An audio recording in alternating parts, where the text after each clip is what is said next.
From Hollywood, it's time now for...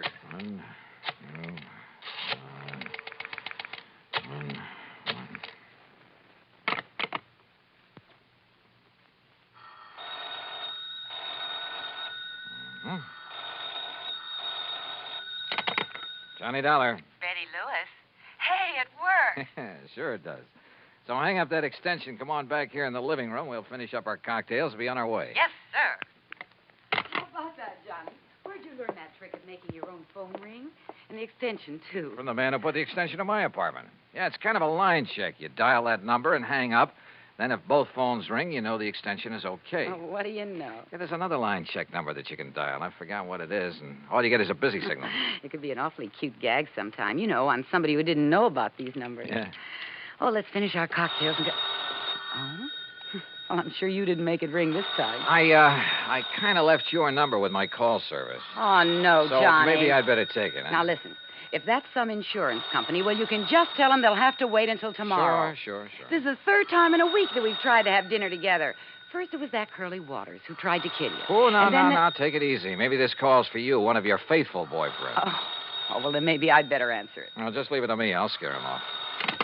Johnny Dollar. Burton Wells at Masters Insurance and Trust. Oh? I've got to see you, Johnny, here at the office right away. Well, look, I have a date, Bert, so can't whatever's bothering you wait until some other time? Listen. Huh? You have a date, huh? Yeah, that's right. We're just about to go out for dinner. No.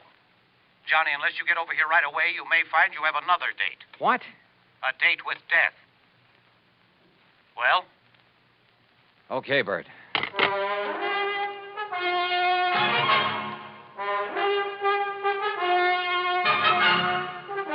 Bob Bailey in the exciting adventures of the man with the action-packed expense account, America's fabulous freelance insurance investigator. Yours truly, Johnny Dollar.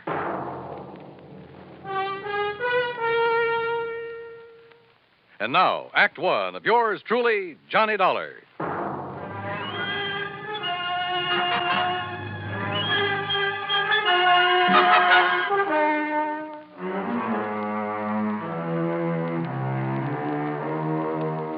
Expense account submitted by Special Investigator Johnny Dollar to the Masters Insurance and Trust Company, Home Office, Hartford, Connecticut.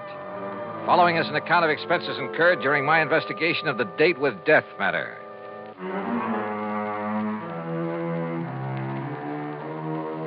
I told my date, Betty Lewis, to stay there in her apartment until I called her. Then I spent item one, $1.20 for a cab to Masters Insurance and Trust. Bert Wells was all alone in his office. Come in, Johnny. Sit down. Yeah, sure, Bert. Now, what's all the excitement? Curly Waters. Oh, I kind of had a hunch that was it. Lieutenant Howard Daly's on his way over from police headquarters. What's happened? 2 years ago, you had Curly sent up to the pen. Yeah, that's right, for the Maley's department store job he pulled. Then, just a few days ago... He swore that he'd get you for that he'd kill you, didn't he? So what happened? When he escaped and came here to Hartford a few days ago... I know all about that from reading your report. Thanks to some quick thinking on your part, the police nabbed him instead, plus the loot from the department store robbery. You know who deserves the real credit for that? The girl I had a date with tonight, until you spoil things with your phone call. Johnny, as you know, either you or the police wounded Curly Waters, which is why he was taken to the hospital and placed under guard instead of being locked up. So? Well, Mr. Wells, I see you managed to locate him. Yes, Lieutenant. You okay, Dollar? Any reason why I shouldn't be, Howie? Has Mr. Wells told you what's happened? No, but I think I can guess. Curly Waters escaped from the hospital. Yes. I had 3 good men there watching over him, but he managed to get by them. How? With help. One of his old cronies. Gimpy Taylor? Yes. Gimpy created a disturbance out in the hall, and when they went after him, Curly crashed out through the window. When they went back in after him, Gimpy took it on the lam. 3 good men, did you say? Well, the odds were all with Curly and Gimpy. When the boys went out in the hall after Gimpy again, it was full of interns and nurses and stretchers with patients on them. If they'd fired a shot, they might have killed somebody. Well, what goes? Do you want me to go out and look for him? No, sir. Don't you see, Johnny? The reason I called you is because of the threat against your life. Of course. And, Johnny, I'm going to provide you with a bodyguard 24 hours a day until Curly is picked up. No, now, wait a minute. Listen, Howie. You listen. He almost got to you just a few days ago. Don't you forget that. And one way or another. The lieutenant's right, Johnny. You said yourself that if it wasn't for your girlfriend, this Betty Lewis... Uh-oh. Bert, let me use your... Here.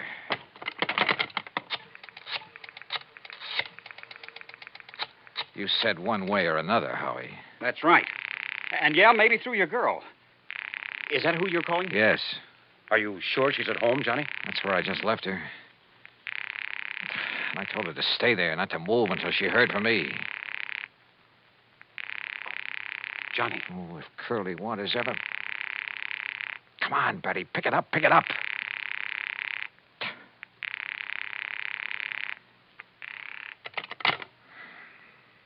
No answer.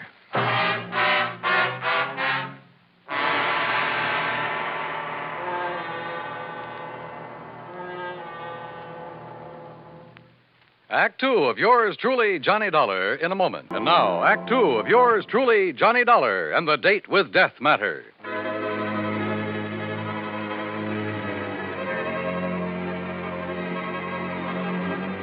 Curly Waters, killer, on the loose again.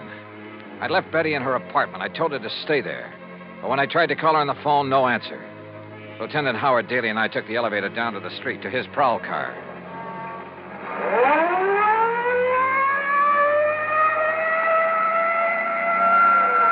Next turn left, Howie. Take the next left. No. We'll make it the one after that. But it's one way, the wrong way. Yeah, but it'll give us a shortcut after a couple of blocks. Hang on, Johnny. Holy... Now, it's the third building in the block.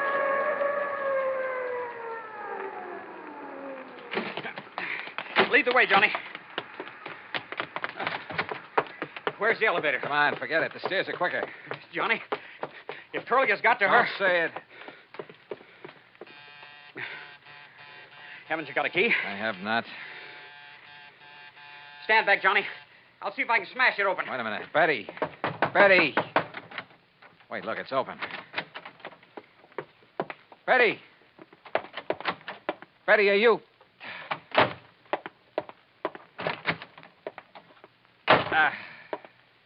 I'm afraid she's gone, Johnny. Just gone. We went over the apartment with a fine-tooth comb, hoping to find some clue as to where she'd gone. Yeah, and how she'd gone. Curly was a desperate man, likely to do anything.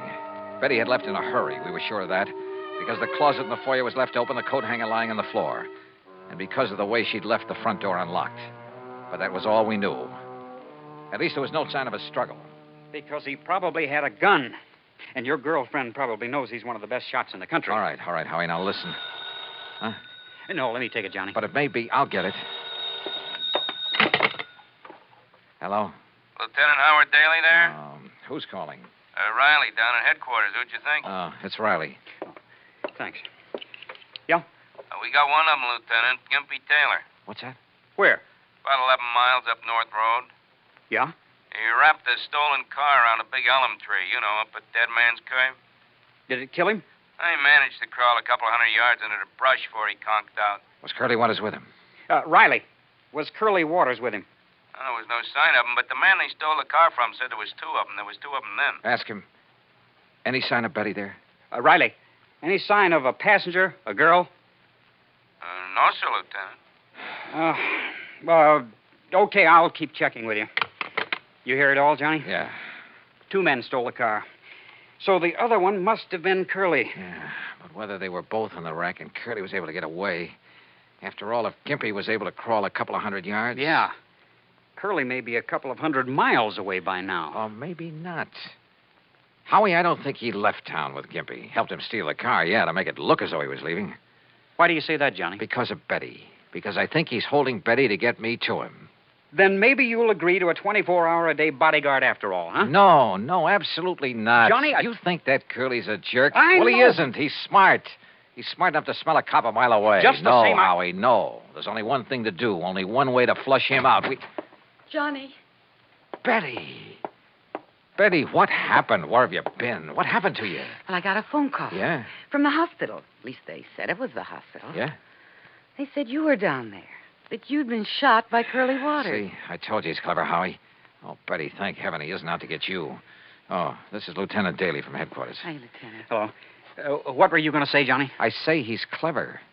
This means that Curly's still in town, still gunning for me. He called Betty to get her away from this apartment, knowing that I'd come here. Johnny. Yeah. And he might have been here waiting for me if you hadn't come, too. But he's smart enough to want to catch me alone. So, Howie, It means there's only one bait in the world that'll bring him out in the open. What's that, Johnny? Me. Alone. Johnny. All right. Betty, you're staying here. Howie, you're going back to headquarters. Me, I'm going to my apartment. I'm going to sit there and wait for him. Oh, Johnny, no. Okay. Sure, Johnny, you go right ahead. But I'll have enough men hidden away surrounding that place of yours. No, then you'll never get him. Then he'll have to skip out. Maybe skip the country. I'd like to see him try it. Howie, he's an actor, a good one. If that costume of a priest he was going to use before, he can... Well, in that, he could have walked right by you or me or anybody else and never have been recognized. And with a phony passport, which he already has, he'll skip the country, all right. But when he comes back, I won't know. I won't be ready for him. Right now, I am. Oh, but please, Johnny. Yeah, don't you listen. No, Howie. But you'd be a sitting duck for him. Sorry. It's the only way. Act 3 of yours truly, Johnny Dollar, in a moment. And now, Act 3 of yours truly, Johnny Dollar. Johnny Dollar. Pigeon. Maybe soon to be a dead one. But the only way to bring Curly Waters out in the open was for me to wait for him. Wait for him to come and try to kill me. So after making Betty promise to stay in her apartment and Lieutenant Daly to go back to headquarters, I went over to my own apartment. And I waited. Believe me, I felt anything but brave. But I'd rather take my chances on having it out with him now than spend the rest of my life knowing he was still alive, somewhere, still gunning for me. That sooner or later he'd catch me off guard. 11 p.m., 12, 12:30. Huh? My impulse was to raise my gun and pull off a couple of shots right through that door. Yeah? Who is it? It's Howie. Open up. Oh, Howie, what the devil are you doing here? Just checking up, Johnny. Checking up. Have you got a bunch of your boys scattered around out there? No. Those bodyguards you were talking about? No, Johnny, but listen, will you? Sitting here alone, waiting for him, you're taking too much of a chance. Can't you get it through that thick skull of yours? I tell you, it's the only way to make him show himself. And I tell you, it's the surest way in the world to get murdered. You don't think I'm able to take care of myself, huh? I didn't say that. Well, then. I'm a cop, Johnny. I just can't let you do this. Oh? You mean you're worried that maybe you'll be set down to pounding a beat again? Oh, no, you crazy fool. I'm worried about you. Won't you change your mind? No. Now, you better leave, Howie, and for heaven's sake, don't come back again. But unless I do, how can I tell? How will I know? Oh, you'll know. If he does come, and I'm sure he will, if you don't scare him off. I hope and pray he doesn't. Well, when it's all over, I'll call you. Johnny, if he kills Oh, go you... on, Howie, will you? You're just holding things up. And don't tell me he doesn't know you've come here. So go on, baby, beat it. Okay. And you give me your word that you won't come back until I call you. But what if he gets you? Your word on it? Okay, Johnny.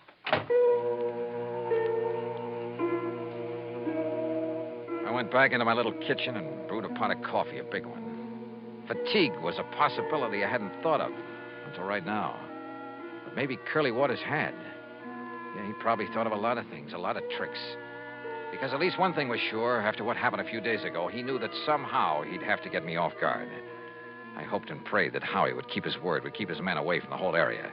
That he himself would stay away, not even call until this whole thing had come to a head. Then I heard it. It was at the back door of my apartment, the kitchen door that led to a fire escape. Fortunately, I'd turned the light off in the kitchen. I could sneak in without being seen. Johnny. Oh. Johnny.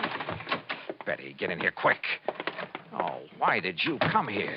Oh, Johnny, I've been crazy with worry. Didn't the lieutenant have brains enough to put some men around your place to keep an eye on you? I threw an old tin can out the window, and when they went to investigate, I sneaked out the back way through the alley. Betty, you're insane to have come here. Don't you see? If Curly comes and there's a lot of shooting... You think I could just sit there knowing what might happen here any minute? Knowing that if Curly got lucky or something... honey, I don't know what to tell you. And I can't send you back without a police guide. And if the police come around, it'll only keep Curly away. I've just been sitting here hoping that Howie will have sense enough not to come back again. Again? Oh, yeah, he got worried about me, too. And... Wait a minute. Johnny, it's Curly. Oh, Johnny. Yeah, maybe it is. All right. Go on into the bedroom here. Come on, Betty. Johnny. Now, stay there. No matter what happens, stay there. You understand? Stay there. Please, dear. Yeah, who is it? It's Howie, open up. Oh. I told you, Howie, you idiot. You would. Just don't try to raise that gun, Dollar. Curly. Drop it. Drop it, Dollar. Now, over there. Sit in that chair. Yeah, I guessed right. You sent the cops away so I'd come after you, but I had to be sure. That's why I've been sitting in an empty apartment across the hall all afternoon, all night, to make sure. That's how I knew what the lieutenant's voice sounded like. Real clever boy, Curly. All right. I'm not going to waste any time. That dumb lieutenant might try coming back again, and I'd have to kill him, too. So, Dollar, I'm not even giving you time to pray. You're pretty sure there aren't any cops planted around here, aren't you? I'm not only sure, but Gimpy Taylor's wife has spotted where she can see him if they try to come around. Yeah? Just what do you think she could do about it? One shot into the alley across the street, and they'd forget all about you. Dumb cops. All right, tell me, Curly. Forget it. Goodbye, Dollar. No, don't answer. Not a word, Dollar. Not a word. Curly. Just hang it up slowly. Curly, listen. What? Who is that? How should I know? Curly, listen to me. Hand me that phone. And don't move. Move with that gun on me here. Curly, Yeah? Who is it? Myrtle, Gimpy's wife. Myrtle. Now listen, Dollar isn't alone. He what? In the bedroom, waiting for you. Listen, is the door to that bedroom open? No, it isn't. What goes, Curly? Quiet. Now listen to me. If the door of that bedroom starts to open, don't wait. Start shooting. Hey, Dollar, hold this phone. Keep the line open. And don't move out of that chair. Mind telling me why? Quiet. Quiet.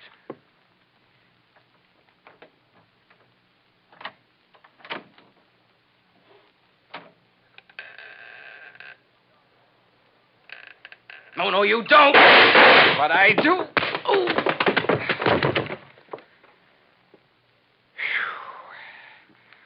Okay, Betty. And thank heaven you remember the number to dial and make those phones ring. And how about the way I disguised my voice for him? Do you realize what a chance you were taking if he hadn't turned to fire when you kicked open that door? If I'd missed him when I threw that phone at him? It worked. That's all that counts. And look, one of his bullets nicked you right here on the arm. Nick me.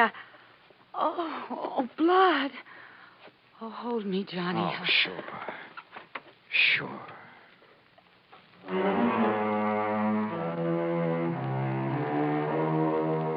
Yeah, Curly's back in the clink. And this time to stay. When the necessary papers were signed, I hauled him over to the state pen myself.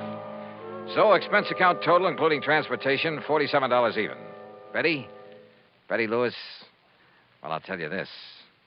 If I were the marrying kind, believe me, yours truly, Johnny Dollar.